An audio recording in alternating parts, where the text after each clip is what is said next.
If you're a goal-oriented person, I mean, you run a business, you manage big projects, or you just have high financial goals for yourself, this very specific kind of stress. It's that feeling of constantly waiting. You're waiting for the external numbers to drop, the revenue, the traffic, your bank balance, before you give yourself permission to pivot. To finally change course, yeah. Exactly. So you're pushing, you're getting exhausted, and you always feel like you're one step behind. That whole state of chasing old information, that's the financial stress trap. And it's costing you so much more than money. It's energy. It's months of your life. And what's so fascinating here is this core idea that just challenges that entire way of thinking. Right. What if your financial metrics are actually the absolute last thing you should be looking at? I mean, we are so conditioned by the corporate world, by traditional finance, to treat those numbers on a spreadsheet as the ultimate reality. As the truth. Yes. But they're not reality. They're just the historical record. They are, by definition, lagging indicators.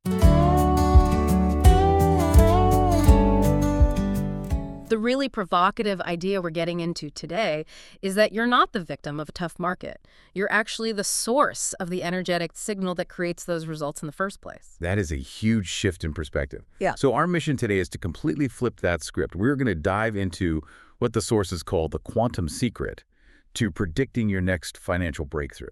Well, weeks before it ever hits your spreadsheet. Right. This whole deep dive is about accessing your inner CEO self, that part of you that operates on a clear, aligned frequency, not on, brute force and reaction. Precisely. And to do that, first we really need to define this costly trap that keeps people stuck financially and energetically. Then we'll reveal the 3 subtle but unmistakable body signals of energetic misalignment. Your true leading indicators. Your true leading indicators.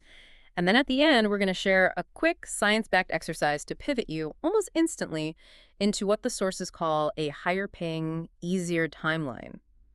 We want to show you that the difference between agonizing pushing and magnetic attracting is just a tiny internal shift in your frequency. Let's start right there with that trap, the one that drains your bank account and your energy. We're calling it the lagging indicator trap. Just think about how most businesses are run. Q1 results come in, and then they inform the Q2 strategy. Last month's revenue dictates this month's spending. If you're only measuring your progress by what's already happened, revenue, performance reports, website traffic, you're only using lagging indicators. You're only getting a very detailed picture of what's already over. Exactly what already happened. And this is where that stress cycle just locks you in. The moment you wait for one of those numbers, let's say a 20% drop in your leads, to decide to change your strategy, you are already months behind the curve. 2-3 months, easily. You're not leading your future, you're reacting to a past that's already done. And that creates this massive financial stress because you're constantly pushing against data instead of creating new data. And it's wild how quickly we just normalize that panic. Yeah. We start to believe that high stress and frantic action are just part of the price of success. Yeah, the hustle. Right. But the sources we looked at, they contrast this with the millionaire self. The millionaire self doesn't wait for the evidence to change their path. They get that if they adjust the energetic input, their alignment, their frequency, the financial output has to follow. They just skip the spreadsheet panic and go straight to the source. That is the key distinction. If we agree financial results are lagging, then we have to know what the leading indicator is. And this is where let's say the metaphysical meets the very practical. Okay. The sources are really clear on this. The quantum field, or you could just call it the universe, it speaks to you through your body and your energy, not through your P&L statement. So energetic misalignment is the real leading indicator. It is, and it shows up physically, it shows up mentally. This is why we have to become experts at spotting these 3 subtle signals that tell you you're operating on a low, stress-fueled frequency. This is where it gets super practical. You need to know exactly what this misalignment feels like so you can catch it before it becomes that Q3 downturn. Signal number 1 is heaviness. And we have to be really clear about what this means. It's not just, oh, I'm tired, I need more sleep. Not just physical fatigue. No. It's a deep emotional density. Yeah. It might settle in your chest or your shoulders when you just think about the next big task on your to-do list, writing that proposal, making that sales call. Right. When your energy feels heavy, your frequency is dense. And since energy attracts like energy, your financial results will eventually mirror that density. They'll require huge effort for tiny returns. Oh, I think everyone knows that feeling. The project that suddenly feels like you're wading through mud. Exactly. It's the difference between a task feeling magnetic and a task feeling like a chore. And that leads right into the second signal, doesn't it? Persistent resistance. It does. This is when you start hitting roadblocks on small, normally easy tasks. You're not struggling with the big picture. You're struggling to just send an email or write a simple post. You feel like you're constantly swimming upstream. Constantly. You're fighting inertia on everything. And that resistance is a huge energetic signal. It's telling you one of two things. Either you're totally out of line with your core values, you're doing something you think you should do, but your whole being is saying no, or you're trying to force a timeline that isn't actually the best or easiest one available to you. And that forcing leads to the last signal. The final, and maybe the most draining one, forced momentum. This is when you have to use pure brute force mental will to get anything done at all. You get results, but you're exhausted. Completely exhausted. There's no flow, no synchronicity. Your whole day is spent putting out fires, running interference, and just thinking, I have to do this, I have to push harder, I have to be the engine for everything. If your success feels like a constant war, you are definitely on a low-frequency timeline. Okay, I want to jump in here because this is where the logical mind starts to argue back, right? If I feel heavy or resistant, but my bank account looks fine for now because of old sales or reserves, should I really pivot? How do we stop this from just becoming an excuse to avoid hard work? That is such a critical question. And the sources address this by redefining what a pivot even is. We've been taught, culturally, to see a business pivot as a failure, a public admission that we got it wrong. It's the old paradigm. Totally. Yeah. The millionaire identity view is completely different. A pivot isn't failure. It's a conscious, proactive adjustment of your frequency. It's a strategic move toward a better, easier timeline. So it's not admitting you lost. It's using better data, the data from your body, to make a smarter move. Absolutely. I love the radio dial analogy they use. If the station you're on, your business strategy is just full of static and noise, which is that heaviness and resistance. You don't just turn up the volume. Right. You don't push harder. That just makes the static louder. You gently, intelligently turn the dial. You adjust the frequency until you find a clear song. That pivot is intelligence. It's not weakness.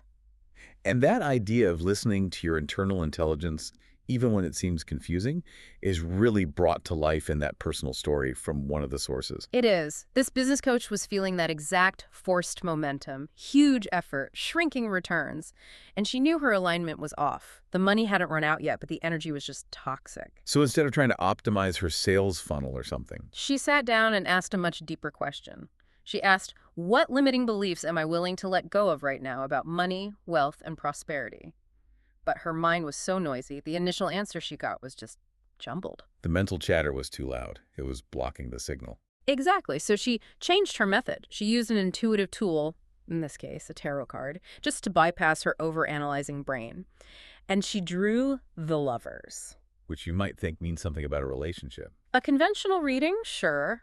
But for her, in that business context, the meaning was instantly clear. The Lovers card signals perfect union, a harmonious alignment. But the real insight wasn't the card itself. It was realizing that the noise she felt before drawing on the card was the actual message. Ah, so she needed to let go of the beliefs that were creating all that static in the first place. That was the pivot. It wasn't tactical. She didn't change her marketing. It was an internal shift in belief. She actively released the core belief that wealth had to come from struggle. She chose to believe ease and wealth could exist together. And the sources say her financial trajectory shifted almost immediately after that internal decision, weeks before any external action could have logically created that result. Which is why we need tools. We need a way to tell the difference between a true signal for alignment and just plain old fear. We have to move the decision-making process out of the stressed-out brain and into what the sources call the coherent heart.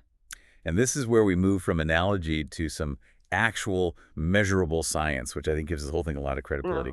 The sources reference research from people like Dr. Joe Dispenza and the Heart Math Institute. Right. They've done incredible work on heart-brain coherence, and the mechanism is just so powerful. They've shown that when your heart and brain are in a synchronized rhythm, you enter an optimal physiological state. This isn't woo-woo, it's measurable. Okay, so what's happening in the body? When your heart rate variability creates this smooth sine wave pattern, it sends a powerful, orderly signal up to the brain. It specifically calms the amygdala, that's your fear center, and activates the prefrontal cortex. Which is responsible for high-level intuitive thinking. Exactly. So heart coherence literally changes your physical state. It bypasses the panic response that leads to those desperate reactive decisions. You put yourself in a state where your millionaire self can actually speak clearly without all the fear shouting over it. You're generating a higher frequency field inside your own body. That's it. So let's detail the quick coherence exercise they recommend. It only takes a couple of minutes, and it's a foundational skill for this whole process. Okay, step 1, heart focus. For about 30 seconds, just move your full attention away from your screen, away from your worries, and focus it entirely on the area of your chest, around your heart. Imagine your breath is flowing in and out of that space. You're just anchoring your awareness there. Step 2, heart breathing. You do this for about a minute. While keeping that focus on your heart, you start to breathe a little slower and a little deeper than you normally would. Think of a nice, slow rhythm, like in for 5 seconds, out for 5 seconds. The goal is just a steady, centered pattern. And the final step, step 3, heart feeling. You hold this state for a full minute. While you're doing the breathing and the focusing, you actively generate a regenerative feeling. It could be appreciation for something small in your life, genuine care for a pet or a person, or just compassion for yourself. You hold that feeling in your heart space. And this is the most important part. Only from that coherent state, when your brain isn't being hijacked by fear, do you ask the question, is this action, this offer, this pivot aligned with my millionaire identity? And you have to listen for that first subtle feeling. Yes, that first clear gut level feeling, not the detailed, overanalyzed thought that comes right after it. That's just the brain trying to catch up and rationalize everything. That first sensation, that is your true energetic signal. This really brings the whole thing full circle, back to that ultimate identity shift. We're trying to change the fundamental question that drives our actions. The old question is, what do I need to do to fix this financial problem? Which assumes the problem is external and requires external action. Right. But the really powerful breakthrough question is, who do I need to become to be a millionaire? That shifts the focus from reactive damage control to proactive creation. That's the definition of operating from your aligned millionaire identity. Your millionaire self doesn't operate from a place of needing proof. They don't wait for the numbers to change. They operate from a position of trust in the energetic signal. So they understand now very clearly that stress, that heaviness, that resistance, that forced momentum is the absolute lagging indicator of a failing low-frequency strategy. And on the flip side, that feeling of flow, of synchronicity, of ease, that light magnetic energy, that is the absolute reliable leading indicator of a massive financial breakthrough that's already on its way to you. So the message is simple. Stop pushing. Stop pushing against a reality that was created last quarter. Start pivoting based on frequency. Shift your signal, and the wealth has no choice but to follow. So to wrap this up, you now have a totally new framework for assessing your financial timeline. One that bypasses those stressful, outdated reports.